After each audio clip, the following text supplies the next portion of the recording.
You're listening to Cards to the Moon, a podcast about trading cards from both a collector and investor perspective. We hope you'll stick around for the ride as we take a deep dive into the state of the hobby, share some hot takes, hopefully some useful advice, and fun stories along the way.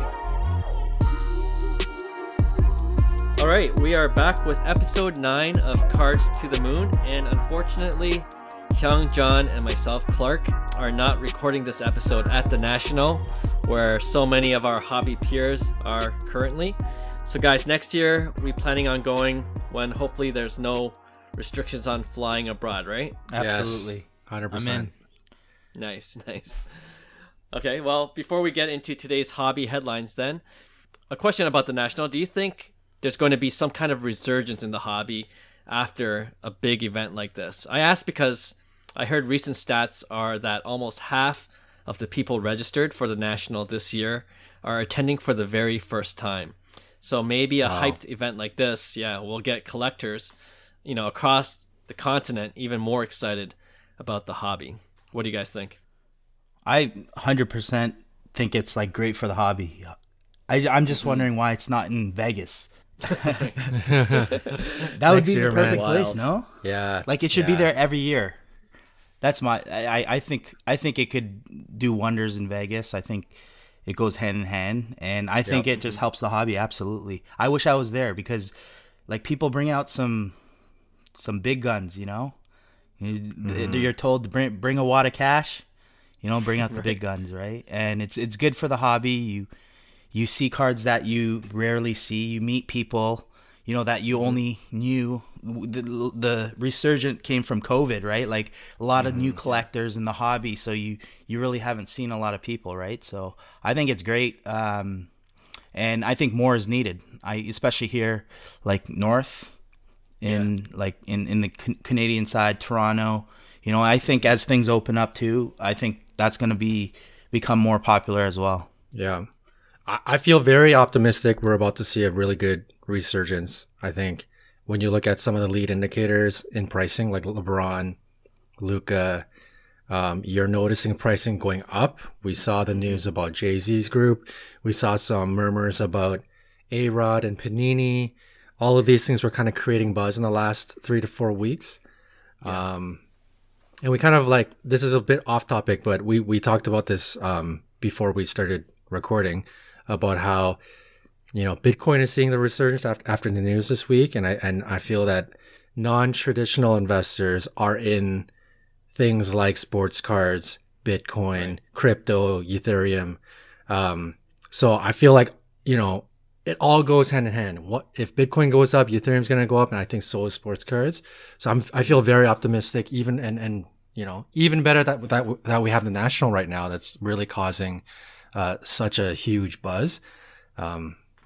I feel very optimistic. We're about to see a big resurgence. Yeah, I think we're all in agreement for sure.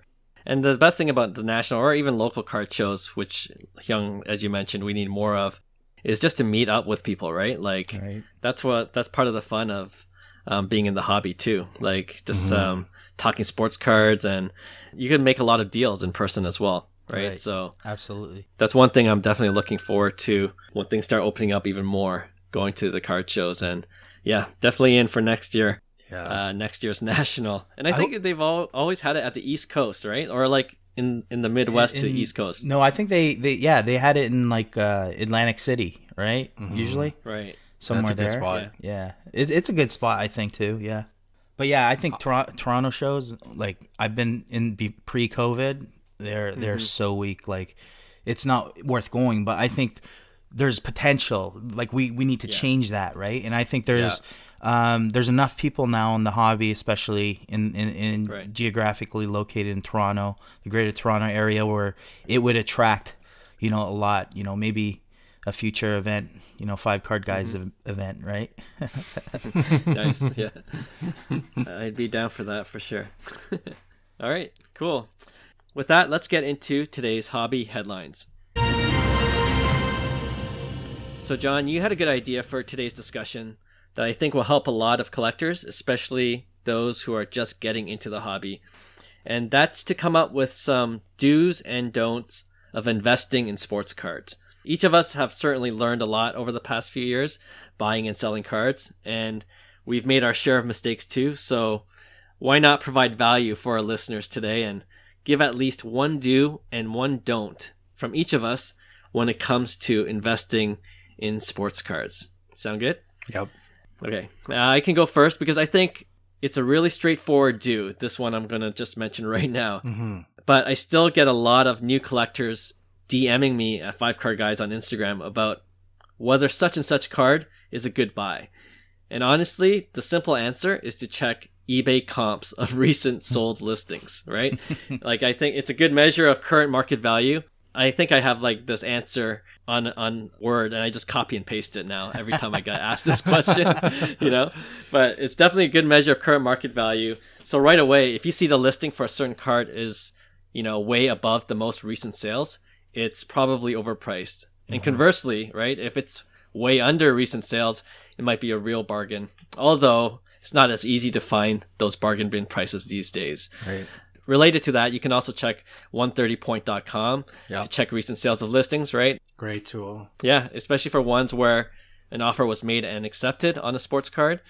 And shout out to Will, one of the guys in our chat group, mentioned a company called Alt that just released a Chrome extension that does virtually the same thing. That's cool. But directly in the eBay search results. So yeah, you can see exactly what people are paying for. That's cards an eBay now. addict. Like a gem right there. Like, that's the perfect thing for an eBay addict. It's his 100%. Best friend. Gonna save so much time. So exactly. So yeah, that's my first do. Do check recent sales to gauge current market value. Nice. Yeah, who wants to go next with a do?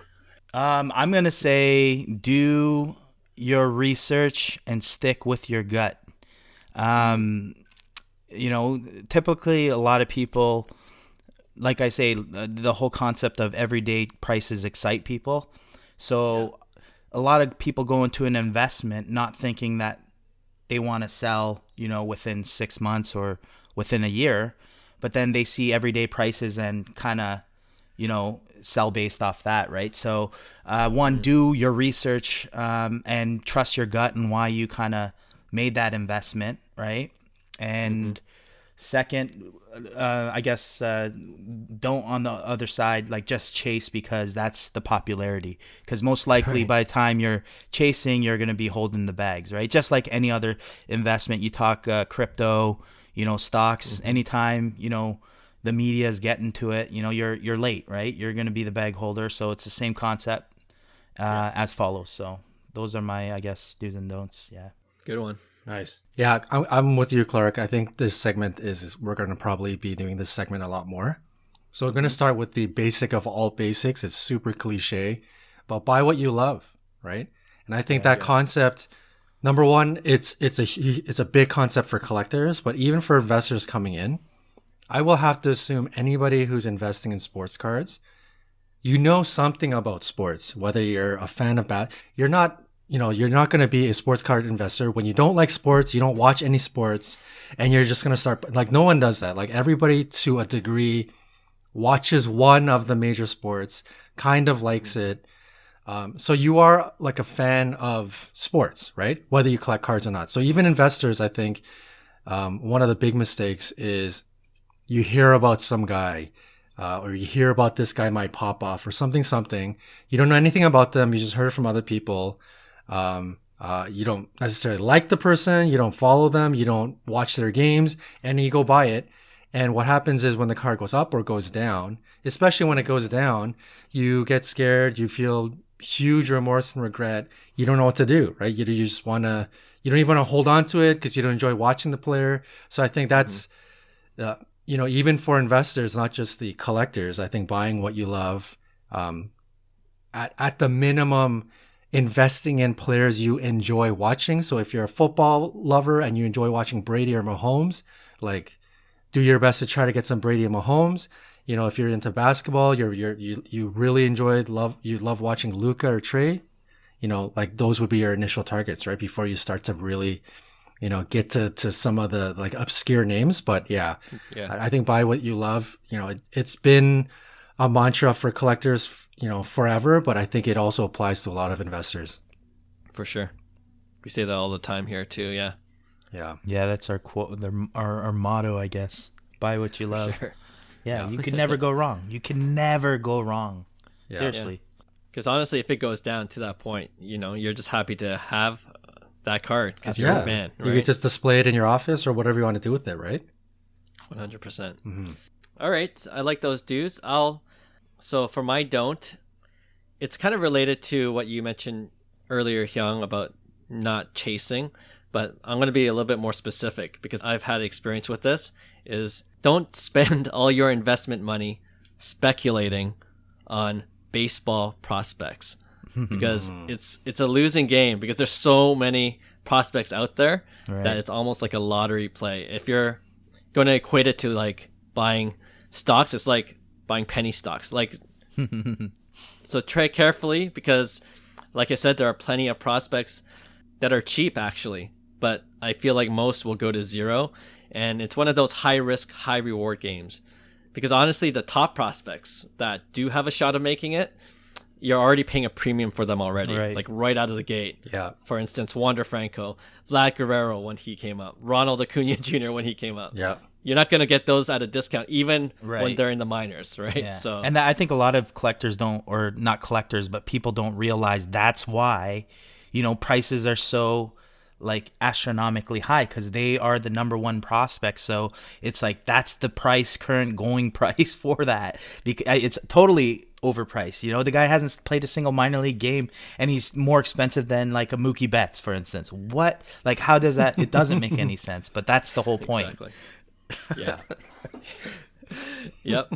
I remember, and if you are going to play it's fine to play that game with some of your funds, like anything, you diversify, but yeah, don't think you can hit all those prospect picks because it's so hard to do that. Right. And I've been lucky a few times. Like I've picked up an Andrew Benintendi a few years ago when he was a hyped Boston Red Sox prospect, and I flipped him maybe a year and a half later for a good profit. And the same thing with Dansby Swanson when he was a top prospect. Right. And look at those guys now; they're just in the hobby at least, they have a very average value. Yeah, like you become an average major leaguer, it's like your prices go to zero. It's like, so that's on the flip side, it's like the superstars get the love, right? Yeah. And that the good players, like there's so many players that we talk about that don't get so much love in the hobby, and it doesn't make sense, right? So it's like, for sure. And that's the question: are they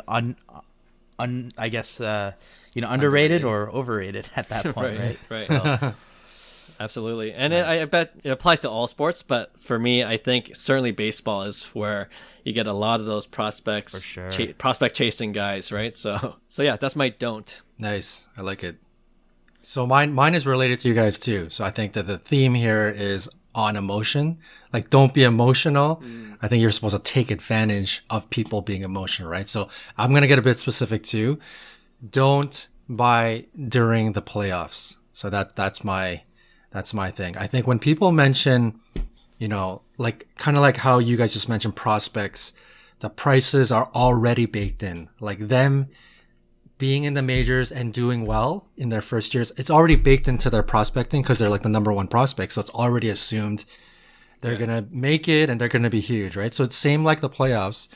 People mention prices baked in. Like when you are, I think Giannis was low because everybody assumed he's going to get knocked out by the Nets. But once he surpassed the Nets and once the Lakers are knocked out, the prices were already starting to get baked in that he's going to the finals and or has a chance at winning the title. So people are already overspending, outbidding each other because of the thought process, I think Giannis is going to win it all. Or Chris Paul, you're overspending because you think, I think this is the year that Chris Paul and Devin Booker are going to win it, right? So those prices, them winning it, prices are almost already baked in. And I think, for me, for anybody who's out there, I think playoffs is a time to sell. If you're thinking about going in on somebody during the playoffs, I think it's already too late. You're going to be, I mean, unless you really, really want it, like you can't, collect what you love. You can't be mad at that. But yeah, if this is for investing, like, yeah, don't buy during the playoffs. Good point. Yeah, for sure. If I were to add one more, I would say don't lose a card, and we always say this in terms of bidding. So when I buy on eBay, if I really love the card, it's like don't nitpick with $50, $60. It's like right. it's the worst to lose a low pop card because you didn't want to spend maybe a 1%, 2% overage of that bet. So it's like when you do go in on a card that you really, really like, or it's like really low pop, it's like bid aggressively, and don't worry, most likely you're not gonna probably pay that full amount, right? So it's like there's many times where I went way higher than and makes your heart sink, but then you pay only like 70% of that, right? Because it's the next highest bid, right? So I know a lot of people that end up losing out on a big time card, right? And it goes for a great price because they wanted maybe to save a bit, right? Or that mentality, right? So yeah, I would say don't do that. And I know people who have benefited, like John. I know you did that with one of your Luis Robert oranges. I think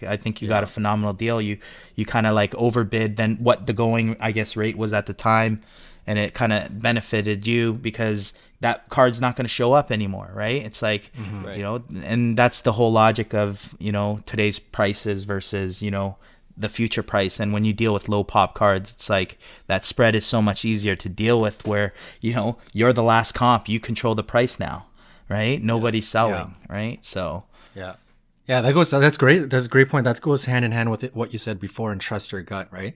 I think if you've done the research, that it's low pop or whatever you've researched, you feel like player X is being slept on right now or very underrated, and you feel like this card can in 12 months be a 3x or a 5x card. That's the point where you've done it all the research you can, and at this point you're just gonna go and get that card. And if it's $1,000 card or if it's a $500 card and you believe one day it's going to be a $3,000 card, what does it mean if the comps are $1,000 and you pay $1,250 or you pay $1,500 if you believe it's going to be like a $3,000 card? Right. Like exactly. That's what Hyung is trying to tell all the listeners is like, if you believe in something at that point, trust your research and trust your gut, and then you go and get that card, right? So. For sure. I completely agree with those big time cards, especially, right? Like I've made that mistake where I would bid only a certain amount, and I would think if I got it at that price, it would be a great steal. Right. And then it goes like $100 or $150 or $200 over, and then honestly, as always, the next time you see that same card on auction, it goes $600-$700 over. You're like, damn, that I should have bid $50 more, $100 more. Exactly. That last auction happens all the time. Yeah. I have one more don't, and if you're thinking about investing in sports cards as like investing in stocks, I would highly not recommend people buying hits from packs or cases or boxes right when they're released. It's essentially like buying a stock on their IPO day. It's gonna pop, and it's just there's already someone's going to buy it. Like people with cash are going to buy those cards, and it's going to just be inflated. They're usually always inflated, right? And 100%. If you really like the card, I would just wait a little bit, and usually they tend to come back down to a decent level. Right. So if you look at great point. Like if you look at the trends, generally it's about a month, right? So anytime a new product releases, I would say don't buy anything raw. Don't buy any singles. You could buy like boxes to rip if you want to have some fun, but don't be buying for investment purposes in that first month. And some classic examples recent is like the first launch of a LaMelo product was the hoops, right? I think the LaMelo hoops raw right when it came out was going for $300. I don't even think it goes for that in a PSA 10 form right now, right? So that's the difference between day one versus like how long it's been now, 6 months. Yeah. Conversely, if you rip a box and you hit one, it might be a good time to sell. Right away. Yeah. You get the best value at that point. For sure. Cool. Any other do's and don'ts before we proceed? If not, I got more, but I think I'm gonna save them for future segments. I was gonna say this can easily be a reoccurring segment. Oh, for sure. Yeah, I think so. Yeah, but I like it. I like the idea, John. So thanks for bringing it up, and yeah, we'll revisit this. All right. So our next segment is Fast Five. We're bringing it back this week, and to remind our listeners of what Fast Five is, we are going to list 5 players, and we'll say whether we would buy, sell, or hold on them as sports cards investments. Okay? So player number 1 is Chris Paul, and I'm putting up Chris Paul because now that the NBA championships are over, I know there was certainly a lot of hype with Chris Paul. So close to winning his first championship. Definitely a Hall of Famer in the near future. But with the NBA playoffs over, with, who knows if he's going to make another run, he's getting up there in age. Do you think it's still a good investment to go in on a guy like Chris Paul, or is it just too late at this point? Because, Devin Booker, his teammate, will always have value. He's going to be a hot player, and everyone's expecting a lot from him in his young career. But yeah, Chris Paul, what do you guys think? I think based on his prices, he's I think he's a buy. I think he is a little overpriced, I guess, for the market right now, where there was a lot of hype. But I think if we're looking at it from more of a long-term investment, I think these are the guys that are still affordable, and these guys have led or left their mark in the NBA. And you look back at the Magic Johnsons, the John Stocktons, the Karl Malones, all those guys we grew up, watching and seeing, and that's going to be the same for the next generation, right? These guys are, superstars of our generation that, he's like 11-time All-Star. That's not an easy feat, right? And, for him to be, I was happy for him. I wish, he could have, snuck one away, but at the end of the day, he's a superstar. So I'm if we're talking buy at the dip, but yeah, overall just the buy in general. Yeah. Yeah. Point guard is a buy for me, 100%. Anytime you have playoffs, usually pricing will show that immediately after a championship is won or the season is ended, prices start to go down. And I'm going to assume, I haven't checked Chris Paul's prices, but I'm going to assume it's gone down quite a bit versus probably in the middle of the playoffs. People are probably now worried. Okay, I think that was his chance. Like you kind of mentioned off the hop, Clark. I think that was his chance. He's getting up there in age. I don't think, he may not come back to the Suns. I don't think he's going to have a chance to do it again. And people are going to start dumping. And I think this is a great time to buy. And I say this with some, caution. This is not a, quick flip buy. I think Chris Paul at this point, you're looking at one of the greats of all time. So it's kind of like investing in Tim Duncan or Dirk Nowitzki or Dwayne Wade. This is going to be a long-term hold. He's going to go down as one of the greatest point guards of all time. Certainly, in my opinion, he's definitely in the top 50. And I think towards the end of his career, which could be the end of next season, I don't know. It could be 2 years from now, at most 3 years from now, when conversation starts happening about him being top 50, him about to retire, there are going to be points where his card prices could, peak. It's going to be a while, but, let's say Hall of Fame induction or whatever. But if you're a fan of Chris Paul, I think right now in this offseason this offseason would be a great time to buy. And I think his prices will slowly start to move upwards in the next, 1 to 3 years. So I'm a buy for sure. I'm a buy. Cool. Yeah, I think it's going to be a sweep. If the prices do go as low as we think they might, especially in the off season, there's definitely value to be had.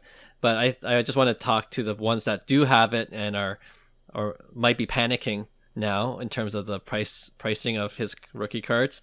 It's definitely the worst time to sell. And for all those reasons you guys mentioned, with his career stats when all is said and done, at the very least he's a hold if you have him. So hold and I think tight. it's pretty low pop too. I think it's just super low card, pop. Sure. Yeah, so it's not like, I don't think prices can really be that volatile, because I don't think I think the people with the same mindset, with that low of a pop, I don't know what it is, but I want to say like 250 in paper and 250 in chrome. And you know what? That's super low, like in my opinion, right? Really so like low. How much can it move? It all depends on what people in general think about, Chris Paul, right? So Yeah, Right. for sure. Yeah, Chris Paul's Topps Chrome year, it's as if it's numbered, but it's not numbered. That's how low. right. That's how low the print run is. I think the year after Jeez. or whatever, like some of the Chromes were base cards were numbered to 999. I feel like Chris Paul's year is 999. It was super but low. they just yeah. didn't they just didn't Crazy. actually number it. Yeah, it's Right. really low. Good point. All right, our next player is Zion Williamson. If you check Card Ladder, their app or their website recently, one of his cards is definitely trending upwards. So I think savvy collectors are already investing in Zion now because he's been relatively quiet since the hype of his rookie year. Like I invested in him last year because I thought the same way too. But it looks like people are slowly catching on. And I'm not sure where the price of his rookie cards are, but like other people, are you coming back on the Zion hype train, or are you still staying off him? I never left. I was a big believer in Zion. Like, there's no doubt for me because, one, as a trader, so when I say trader, I'm saying like if I'm buying and selling to a flip, you know what I mean? Like, he's a perfect example because the volatility is great. He's a meaningful player that people love, but the moment he's terrible, people drop, right? But for me, he showed what, like last year, you give him some space, let him create, that body and that quickness is pretty impressive. He doesn't stand that tall. He's 6'6", so he's like undersized in terms of height, but like, and that's where I think this past season he kind of showed you what he can do, right? And it was pretty spectacular for someone that, I think he hits a few more free throws a game, and he's averaging 30 points a game as a 22-year-old, or sorry, the 20-year-old, sorry. He's 19 last year, 20 years old now, so, which is insane. And I've seen his prices from the Prism hype when 2019 came out, right? So we seen Prism bases go for over $1,000 on Zion. So for it to be at 300, I'm saying this is the dip, right? I've seen his card prices. I don't see it going too much lower. I think as he plays and he gets better and more mature, year 3 is going to be big for him. And I think his prices right now, it's the off-season price.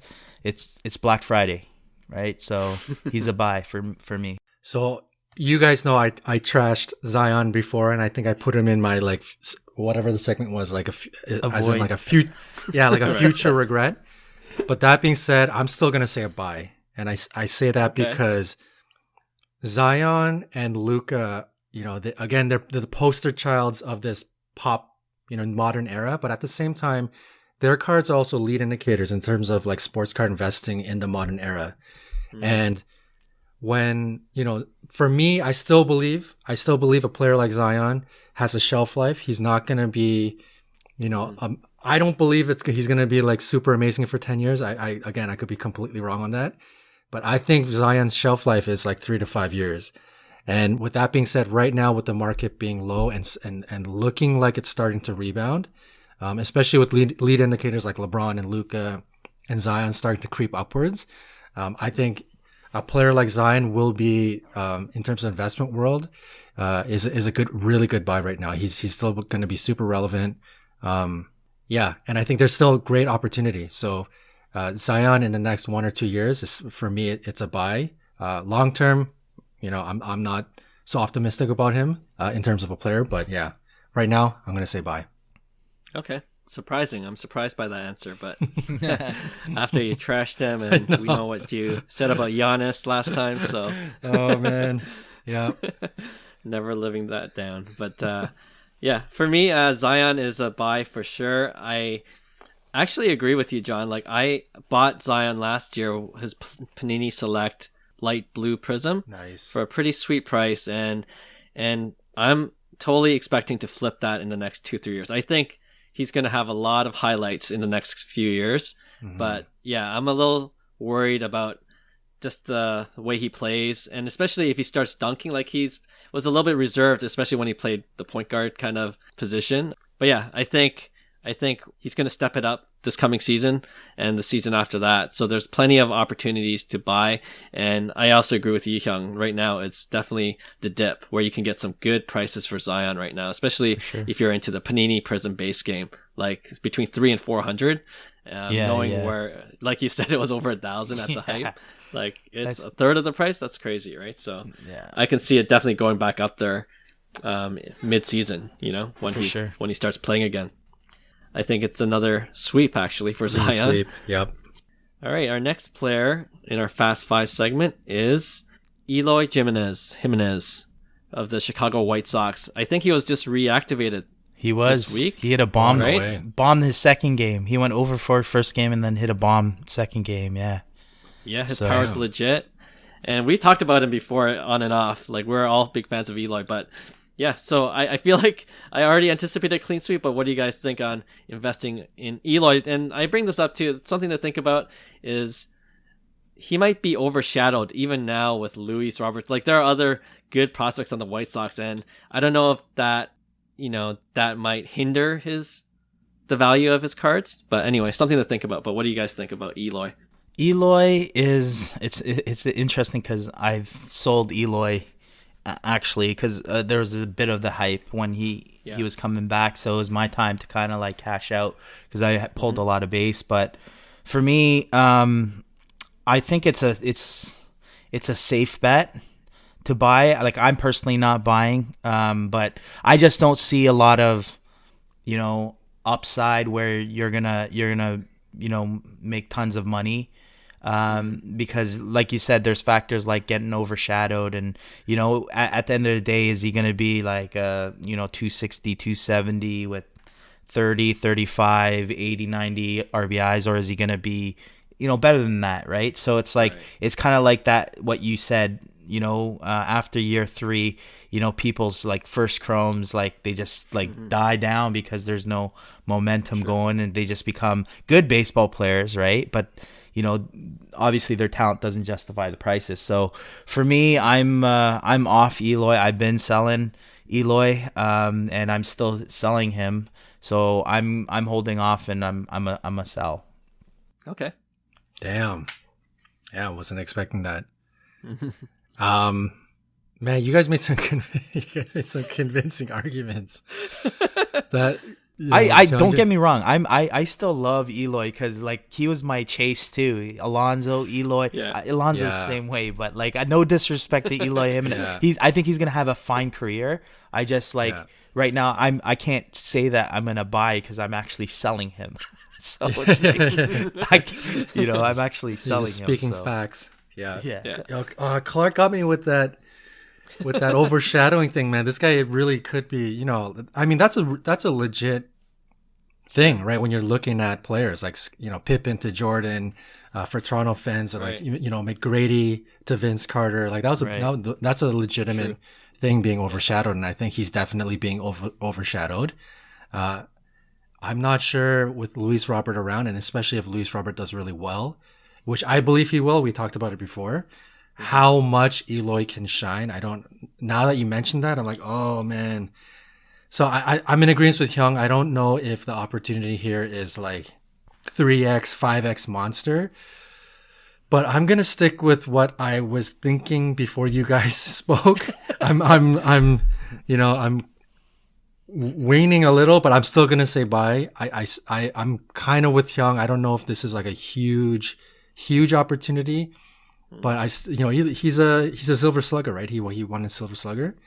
He's an amazing player, and his cards have been really low, and I think he's going to continue to produce. I think he's going to be, up there with the best. I'm not sure how great his prices would be, but there's still opportunity here to get into some low Eloy cards. So I'm going to still say buy. Okay. I didn't expect any of this to go the way it has. I thought Hyung would buy, and then John and myself, but I am going to say buy just because I compare him a lot to a guy like Rafael Devers, and I bought him early this season because because I know I know that they can hit, they can contribute to the teams that they play on, and they're gonna have solid careers, and both of them can mash. Like everyone likes home run hitters, so and they play for great teams. So for all those reasons why I bought Rafael Devers, same reasons why I would buy Eloy Jimenez, and I think the hobby's going to pick up to the point where people are going to look for these kind of investments. It's not going to be maybe the most obvious ones, but they're going to say like, oh, this guy's a 3,100 hitter, and oh, the White Sox are in championship contention, and they'll look at Louis Robert prices, or and see that it's just too high for them. So I think there'll be definitely investment opportunities for a guy like Eloy, where you can make a buck. You might have to hold on to it a bit longer. Right. But I still think there's opportunity, and he had that pedigree too. I think coming up to the big leagues, he definitely was a top 3 prospect. I think. Right. He was mashing in the minors, man. He's the real deal. He's a good. I think we get it. I know it because I'm gonna. Yeah. You're gonna be holding the bag for months, man. I'm just saying. If you're going after like a big risk reward, this is not the type of player you go into. But I mean, don't get me wrong. He goes and hits 25 home runs in his first. Prices are. You're probably gonna make some money, right? But like, if he goes and does what he's gonna do, I just don't see. That's it. I'm not trying to justify it. Sorry, because I still like him. It's like I'm still back and forth because you guys are a buy. It's like I'm kind of a buy on him too. But then I'm like, listen, I think he could hit 40 in a good year. I think he could hit 40. I think so. I think so. Yeah, I believe that with the protection. Got that ceiling for sure. With the protection he has. Well, that's the thing. It's like, how many home runs can a team hit, right? And with all the players that hit home runs, somebody has to get out, right? So it's like it becomes overprotection almost, like it's counterproductive. Everybody hits the equal amount of home runs, right? Yeah. True. It's so funny. All right, next player also in MLB is Gleyber Torres, and I bring him up because we know guys in the Yankee system, if they have Aaron Judge, for example, the market is pretty hot for Yankee prospects and Yankee rookies that do well. And Gleyber Torres was one of them when he got traded from the Cubs, I think, to the Yankees. And the hype was unreal the first season and a half. But certainly since then, he's been average. There's been criticism that he could only hit against Baltimore Orioles. And if you take those stats away from him, he's a very mediocre player. But hey, they're gonna play Baltimore Orioles a lot in their division, right? So all the stats count the same. But how about for a guy like Gleyber Torres? Are you still in on him or what? I personally like Gleyber. I like his swag. Kind of reminds me of like a Javi Baez, kind of like a better Javi Baez. But it really concerns me his production in 2019 to 2020, and you give the benefit of the doubt in 2020, but then you see this kind of same pattern. And what concerns me about that from a baseball perspective, at least, is he's an undersized guy, right? So it's like he was hitting a lot of homers in that his first full year, where he hit like 39 homers, and it was like the biggest thing, right? Like, and him being undersized, it's like something maybe mechanical, or he's not seeing it, or whatever the case. It's like he doesn't have the power that can go 35 again, like it's showing right now. It's like when things are off, this is what you're getting. And for me, that, like, at the end of the day, you only have a certain amount of time to put up the numbers, right? So it's like,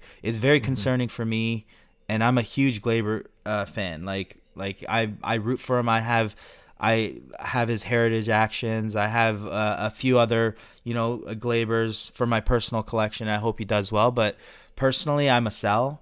I've seen his prices were pretty. He was the guy back in 2018. It was him. It was Acuna, Gleyber, Ohtani, pretty much, right? And Gleyber was, Soto, and Gleyber was kind of like the guy there, right? So I've seen his prices come. So we're at the ultimate low, I'd say, at his prices, and I don't see it I don't see it picking it up to where it was. So I'm a sell on Gleyber. Okay. Yeah. I'm gonna say hold. I like to add on to Hyung's point right at the end. I think his prices are too low, so it is. Some would say, "Oh, this is a great time to buy," but at the same time, I'm like Hyung. I don't know how confident. First of all, I'm not as in depth and knowledgeable in baseball as Hyung is, but at the same time, I don't have that much confidence. I don't know how Gleyber is going to turn out.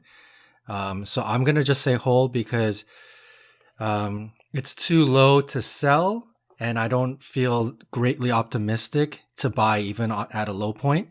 Now, if what we believe in the market going up goes up, I think all cards start to rise, and I think Gleyber is going to be a part of that no matter what because he's a Yankee, and you know how it works with with the Yankee market. Like cards, if you're a Yankee, like cards will go up as sports cards go up. So there will be opportunities here, and I could see why some people may say buy, but I'm going to say hold to wait for what happens to the market. So hold for me.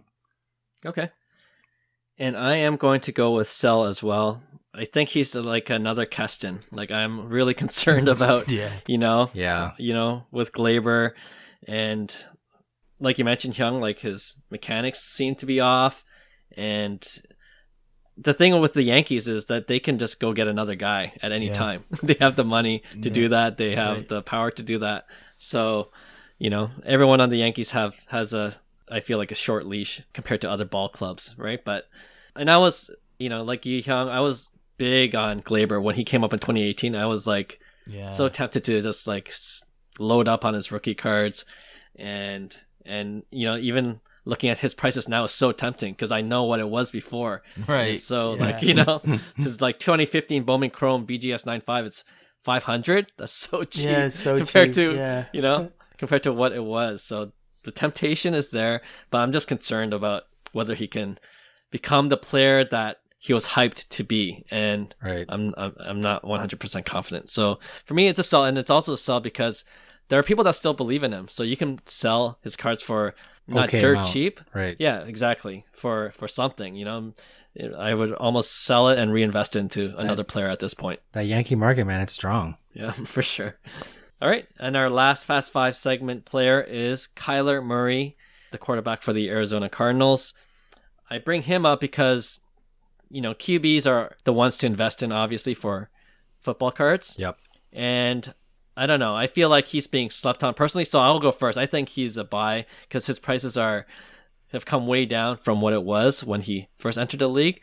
But talking about the question of being overshadowed in the NFL, there's so many quarterbacks, right, that have the spotlight, and a lot of those guys like Trevor Lawrence, for instance. There's a couple other guys coming in that haven't played an NFL game, but their cards will be highly valued when they do. And that's pushing like even guys that have been in the league for 2-3 years. So Kyler Murray, and he was a hype prospect too, right? Like number one, I think, drafted number one as well. So first. So yeah, for me, I think there's a great opportunity. He still has the talent, I feel. But yeah, I wonder if that same question of being overshadowed in the league by other hyped NFL quarterback prospects or even other rookies in his class are going to be detrimental to his value. But for me, it's a buy. What do you guys think? I agree, Clark. I think for me, it's a buy as well. Like I think there's a lot in there. I think he's undersized, and that's what like really concerns people in his style of play. Sure. But I believe like this year's gonna be interesting. I guess his make or break year. So to me, it's his prices are reasonable. Where if you want to take a gamble, because the type of player, we know what type of player he's been in the spotlight with Oklahoma, even with Texas A&M. He's been in that spotlight, when he had to shine. So it's like you see the slow improvement of Arizona the last couple years. And, they're relying on him. And I don't know if he's the guy that can do it, but I think based on the price, I think it's a fair shake where it's a fair shot. It's a fair investment, I think. And yeah, I think he's a buy right now. Yeah, Kyler Murray, I think right after the Super Bowl ended and prices throughout NFL kind of started to dip, you could have got into some big Kyler Murray cards for pretty cheap. And I kind of regret not doing it because I think prices have started to rise as people, are anticipating, and some people are thinking he's being slept on. And I'm going to agree with the two of you guys. I'm going to say Kyler Murray is a buy. His cards are still relatively cheap for somebody who's one of the top touted quarterbacks in the league. And did he win rookie of the year? In his year, he did, right? Anyways, I think he did, but I could be wrong on that. But he knows how to do it, and I think based on what you guys have said, and some of the guys within our chat group that know a lot about football, like shout out to one of our boys. He's collecting Kyler Murray, so I think just based on his expertise, I'm gonna tag along and I'm gonna say it's a buy. Nice, and you're correct. He was named Rookie of the Year. Yeah, there you go. Season. Okay, awesome. That was fun playing Fast Five again. We'll bring it back some other time, and yeah, that leads us actually to our other favorite segment, Pick One. Just a reminder for those who are listening to our podcast for the first time, Pick One is where we each put up a couple of players against one another, and we choose which one we'd rather invest in. All right, so who wants to go first this week? I'll throw one at you guys, and you guys could, because this was big in 2020. This is during, I guess, when the whole COVID thing started, and 2020 Bowman released, and it was the hottest product. Everybody's chasing, Jasson Dominguez, and then Bobby Witt Jr. also signed for $8 million, right? So it's Dominguez versus Bobby Witt, just like when we were ripping. That's the two guys you wanted to get. Who would you rather have now? Damn. I wanted to pick Bobby Witt because I think he's a bit safer. He had a cup of coffee in spring training. He showed what he can do, and it looks like he's all the way legit. And there was some huge hype around him. But I'm still gonna pick Jasson Dominguez of the two guys. I think his I like risk reward going for a home run, and I think he has the bigger upside to really start to multiply your investment. And plus, we mentioned it before, the Yankee market. I think the Yankee market is so strong on hype and players and prospects. And you'll always have a lot of more eyes on it than you would a standard player in a smaller market. So for that reason, between like a 50-50 shake, I'm going to pick Jasson Dominguez. Yeah, I thought this would be a really easy one for me. Like I was going Jasson Dominguez all the way, but he's like super young when I did his research. He's 18, man. He's 18. A kid. Yeah. So he looks like a monster. He's ridiculous. He looks like a beast, yeah, for sure.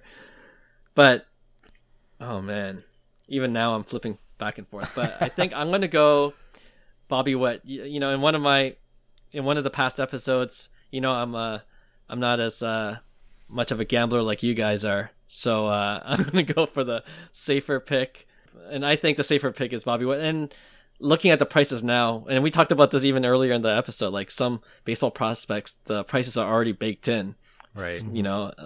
And they're both top tier prospects, but if you look at them comparatively, like the prices are definitely much lower for Bobby Witt Jr., and he's still a top prospect. So I think I'm gonna play it safe and go Bobby Witt and feel good about making something off of it on a flip. But I love Dominguez. I love the potential, and I love that he plays for the Yankees. So it's definitely not a easy answer for me, but Bobby Witt. I'm interested to hear what Hyung says. You know what? I'll like I say, I can't say and not do. So it's like for me, you'd think that I would have Dominguez, but no, I'm all in on Bobby Witt. I think he's gonna be a superstar. He's $8 million for a reason, and I like at one point he was so notoriously cheap. When the hype died down after 2020 Bowman, it picked up now. And I think he'll be in the big leagues probably this year, and he's gonna make a statement because I think he's ready. He's like ready to make and I think he's gonna be a superstar in the big leagues. I really believe that. And yeah, I think that's why it's like, don't get me wrong. I think Dominguez, you're gonna do well with him. He's gonna be a beast, but he's young. He has 3 years before he even sniffs the big leagues. So it's like if you want to enjoy his minor league career and follow along, then there's gonna be a lot of ups and downs. So yeah. Right. Do you guys know the pop report on Bobby Witt Bowman for Sapphire? Because I just remember watching a whole bunch of breaks. Yeah. And literally every single card would be like ugly centering, like nasty centering. Like we're talking like 90-10. Without fail, you hit Bobby Witt Jr. in a Bowman Chrome Sapphire, you're getting like a 90-10 Sapphire. Sometimes like 100-0. Like you're like the border is like touching the other side of the card. So I'm actually curious. I haven't checked it myself. I'm curious what the gem rate is on that card, because man, that I'm gonna assume that thing is crazy low, and I'm already gonna assume that card is really expensive. But anyways, was curious if you guys knew, but I'll check after. I don't, but yeah, well, it's an interesting point. All right, Johnny, you got one?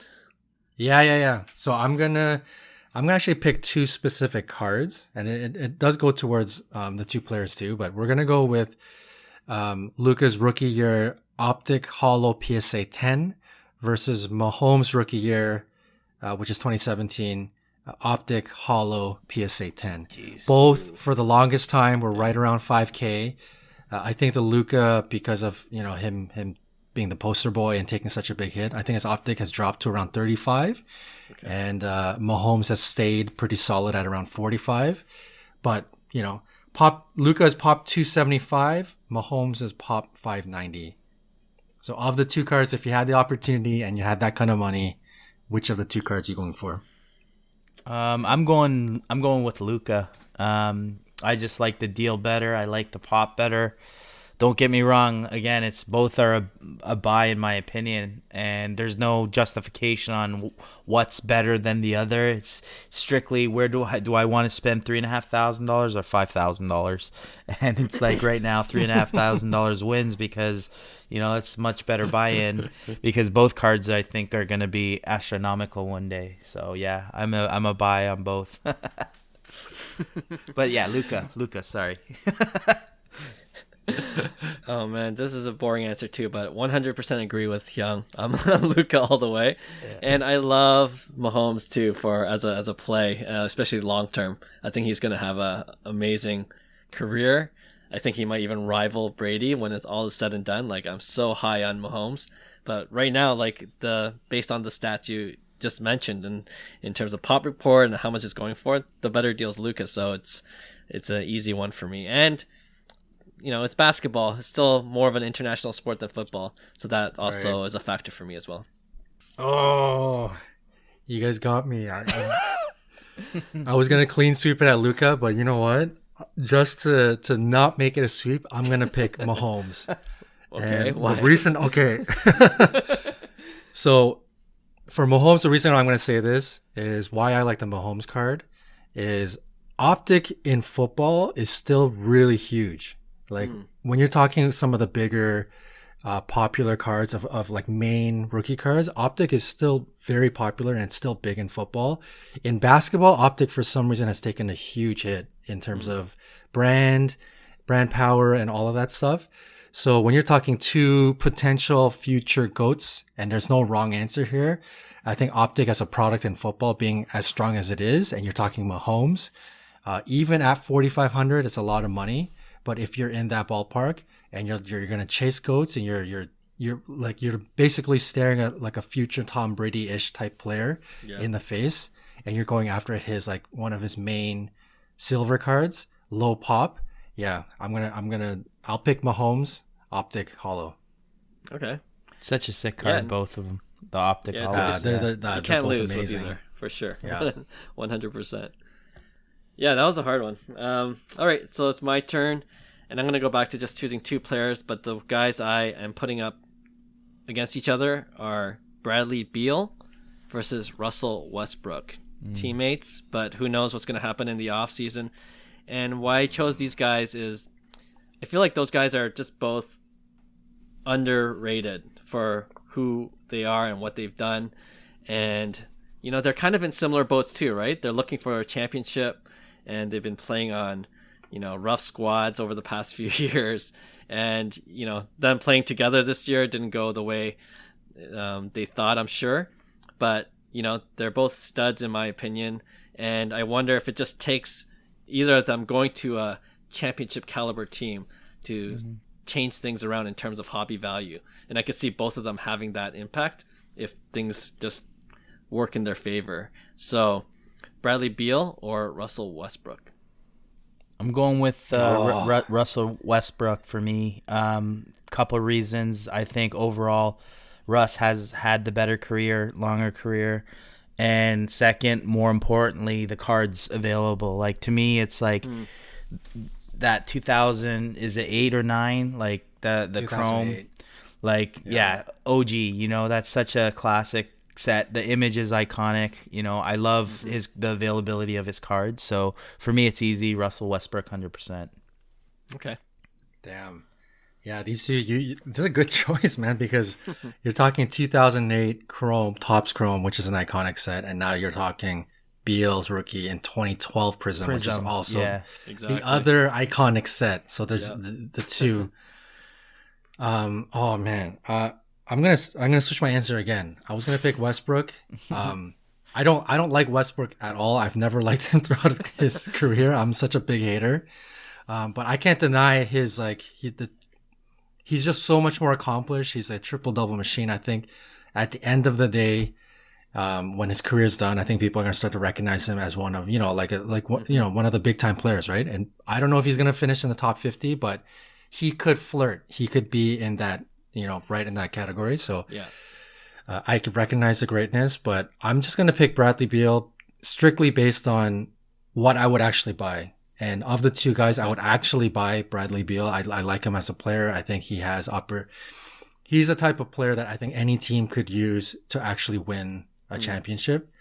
And I think he's going to have it. I think before his career's done, I feel very optimistic. Beal is the type of player that's going to win a championship, and that card's going to really blossom. So, strictly based on the fact that of the two, what I would actually buy, I'm going to go with Bradley Beal because I think I would actually buy him. And truthfully, I have been looking at his 2012 Prism for quite a while now. Okay. That's fair. Yeah. I had to think about this one too, but I think I am going to go with Russell Westbrook as well. His athletic ability is ridiculous, and I think kind of what you mentioned, John, like when all is said and done, people will look at his career and just marvel at his accomplishment. Like you can't deny it. Sure. And I love Bradley Beal too. Like I think he's so underrated, but he almost has like that Damian Lillard effect. Like I don't know what he has to do to get even more respect. Like if you look at his stats, especially over the past season and the season before that, he's top 5 scorer, and he's so like no one talks about Bradley Beal like the other guys in the top 5 list. And I don't know Chris what he has to do. Yeah, CJ McCollum, like these guys will never. All those guys are in the same group. Exactly. Yeah. So I don't know what he has to do more other than win a championship and take the winning shot. No respect for Bradley Beal, in my opinion. Not enough respect for Bradley Beal. So I don't know if that's going to change anytime soon. I hope it does. But with Russell Westbrook, he's kind of polarizing. But people who love him, and people who hate him. But he's still going to be popular at the end of the day. Yeah. And he had his card was completely tanking, right? Like, I think everybody just assumed, okay, the career's over. He's at the tail end. He's a complete scrub. He can't hit a jumper anymore. And he just had a monster resurgence this year. Yeah. And his cards have come back up, right? So, I think that's really making people change their minds about who Russell Westbrook is at the end of the day, big picture when his career's done. So, yep, for sure. Yep. All right, guys, that is a wrap for this episode. Another fun one for sure. We'll definitely try to hit the National next year. But right now I'm going to look at the videos of people who are there and just kind of so jealous. Just FOMO all the way. Enjoy it, but suckers. We'll see you next year. All right. Thanks, guys. We'll see you next week. Thanks, everyone. Hey, thanks for listening to Cards to the Moon. We'd really appreciate you subscribing to our podcast wherever you listen to your podcasts. And you can also connect with each of us on Instagram at 5cardguys, or you can follow Hyung at Integrity Sports Cards, or John at TradeU at Recess. You can also check us out at 5cardguys.com. Thanks again, and hope to connect soon.